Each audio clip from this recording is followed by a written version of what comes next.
Mr. President, what about 1.3 billion Muslims who are watching this? And they know that it is only happening in Kashmir because they're Kashmiri Muslims. This is not happening to Kashmiri Hindus. They know that this is happening because of their religion. So what do you think they will be thinking? What do you think the Jewish community would think if there were, forget 8,000 Jews stuck like this? What do you think Europeans would think? What do we think? I mean, any human community, if their members are stuck like that, what do you think they will think? Are we a children of a lesser God? Is it not going to cause us pain? That there's no justice when it comes to Muslims. There were Rohingya Muslims in Myanmar who are, God knows, almost 1 million people out, ethnic cleansing. What was the response of the world community? So what do you think will be the response of 1.3 billion Muslims? I picture myself. I'm in Kashmir. I've been locked up for 55 days. I have heard about, and there are rapes, Indian Army going into homes, soldiers. Would I want to live this humiliation? Would I want to live like that? I would pick up a gun. You are forcing people into radicalization. When people lose the will to live, what is there to live for? And this is what, if you can do this to human beings, you are actually radicalizing people. And so, Mr. President, I want to repeat here, this is one of the most critical times. There will be a reaction to this. Pakistan will be blamed.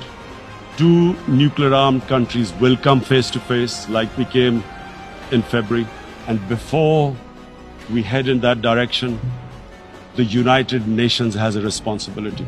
For over 72 years, against the wishes of the Kashmiri people and in blatant violation of the resolutions of the Security Council, India has illegally occupied Jammu and Kashmir and indeed its own commitments to the people of Kashmir.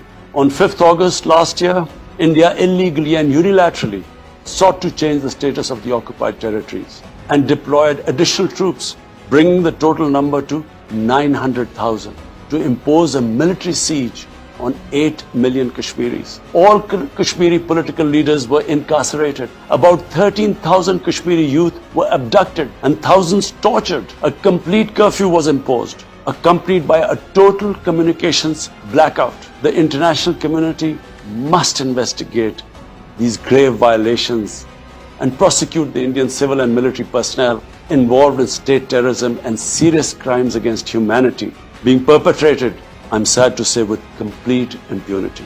It is unfortunate, very unfortunate, that the world's approach to violations of human rights lack even-handedness and even are selective. Geopolitical considerations or corporate interests, commercial interests, often compel major powers to overlook the transgressions of their affiliated countries. Such double standards, and the most glaring in case of India, where this RSS BJP regime is being allowed to get away with human rights abuses with complete immunity.